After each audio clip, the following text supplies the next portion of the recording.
I want to know about what being run over by a truck and being a sickly boy and then a fat piece of shit who didn't want to have his shirt on or off, how that created somebody who is, because you are that guy that comes in and bulldozes, like you have that energy, but you're so generous. Like you do that big thing, but you leave space. And that's the same thing I was talking about that I had to develop. Sure. I'm kind of leading you into something as ambiguous, but you know, I have to imagine you developed this because of those issues you had as a kid. Yeah. I mean, I like this. We're digging deep on this pod, and then the goblin lands on my shoulder, and so. Dude, please, at any moment that you think of it, because I don't want to have to. But I was thinking as you were saying that, I was gonna have him shit on your mouth or something. Wow, we're really getting deep in this podcast. Yeah. Sucking his dick. And you can have just cum on the side of your mouth for the rest of it? I'm constantly, anytime I say anything a little emotional, I'm salty. If you ever start crying, just to treat it like somebody stick in your eye? Okay. Yeah, got a little in my eye there. Thank you, Gobs. I think it was a huge part. I was definitely like that little kid that was just a total maniac and was a ham and wanted attention and that kind of thing. And then after the accident happened, I think I was able to develop those talents in a way that I wasn't able to prior to the accident because I had so much goddamn time on my hands. And then I'm looking at, like, I wanted to be an athlete when I was a kid, as most kids do. I was like, I was good at playing baseball, but I was like a little kid. And I was like, maybe I'll be a professional baseball player. And then after the accident, I'm like, that dream is out the window. I need to find something else. And then I was like, I should do comedy. And like, it's literally, I don't know what I would do. If like, I always think about like, if I had a horrific accident and like my face melted off and I couldn't, people were like, we don't want to see him act in anything. This is terrifying. The kids are crying. I wouldn't know what to do. I would just have to write all the time. But performing is what I love to do. So out of all jobs in the world, the one that you could get away with having a melted face the most would be a comedic actor, I would think. No, you would have to be an accountant. You would have to be in the background. Nobody wants to see you with a melted face off. As a lovable comedian, it's scary. It's scary. You would have to what you would have to climb, the mountain you would have to climb. I think you would. I think that with what you, I don't want to get into a huge fight with you right now. But think of all the roles that you could do that were built in for a melted face. Oh, that's true. Just huge production value. You know, some Guardians of the Galaxy new character. All right. But you said that you now, all right, I'm not going to be in the MLB, so I have time on my hands. And then what, like a montage of you reading knock-knock jokes? I mean, you don't study comedy. You develop the instincts from need of it. For sure, but I watched every movie there was. I love stand-up, so I watched every evening at the Improv. Like, I was like a psycho about it. And I didn't have anything to do. Like, I couldn't go to school. For how long? For like about a year, almost a year. And you were in a wheelchair for a bit? And I was in a wheelchair for almost 2 years. Did you know that you would be walking?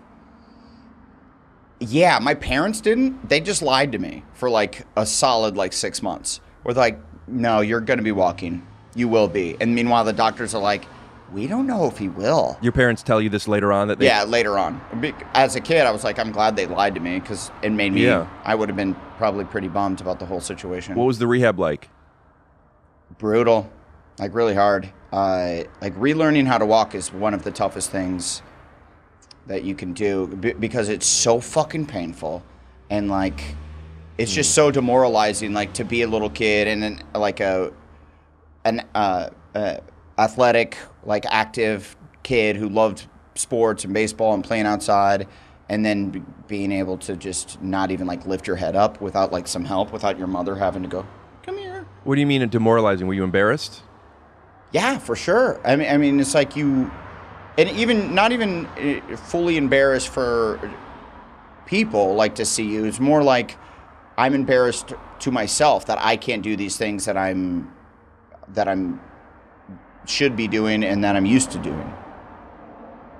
You know?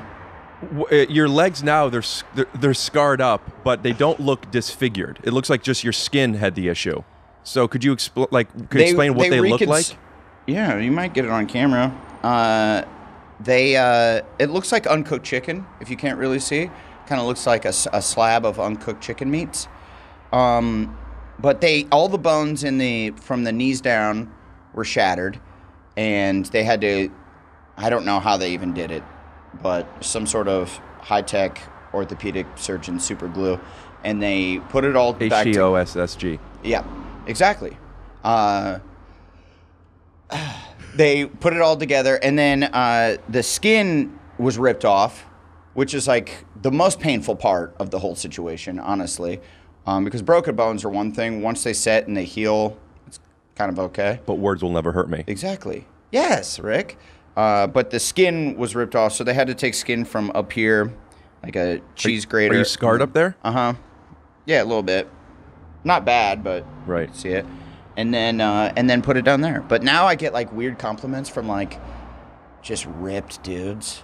Like I get like just jocks, like at the grocery store or whatever, if I'm out buying some bananas or whatnot, and just some fucking yoked dude. This happened a few weeks ago, and this guy was like, bro. I'm like, what's up, man? Thinking like he's going to be like, low workaholics, tight butthole, man. And he was like, what calf workouts do you do, bro? Because he just thinks I'm shredded. Oh, so like from afar, maybe it's this vascular. Yeah, it just looks defined. like I have 0% body fat, but only from the knees down. The rest of my body is that's where I gain it from the skull to my kneecaps. Is your right leg worse than your left? Because I could only really see that angle. Yeah. Oh yeah, I see. It's lower. Yeah, it's lower. Oh fuck, man. And then I scored this sick tattoo when I was 18, just to really top off the whole shitty leg situation. Do the bones just? They're shattered, but it looks like a perfect. Like if I were drawing you, it's like great, you nailed the leg. You know, it looks like the coloring you did something different. Yeah. But the leg, it looks exactly like a leg. It doesn't look disfigured. How is that a thing? Doctors, dude. Doctors, man. So what happens when for the first 6 months you're in a wheelchair?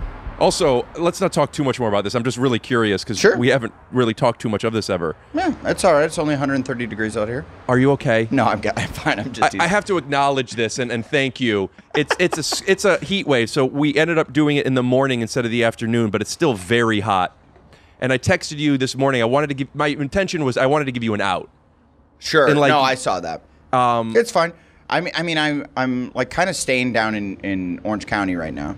So I was coming up today anyways, and I only come up every like 2 weeks to like get mail and do stuff around the house.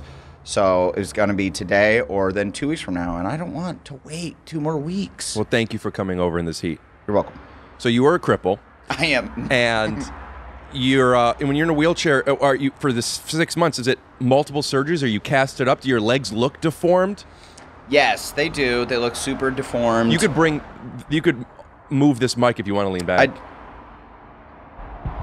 Oh, nice. Yeah, it's too much. I don't know if you're still in focus. Do I? No, it's just. I still look good. I still look in shape.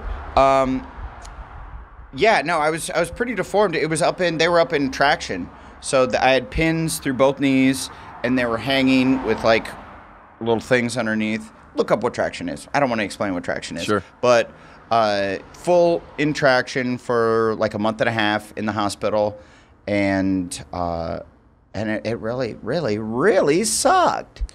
What does that do for you now when you go to the Children's Hospital? Because you go and you spend a significant time there, and you do I would say fundraisers, charity for it. What's your connection to these kids? Do you sympathize with them in a way that is different than? I mean, anybody looks at a sick kid and wants them to feel good. But do you feel anything like how important these hospitals are, these doctors are? I mean, yeah, yes, it is weird being so sincere with you right now, and I love it, and that's why I think your podcast is doing well, my man.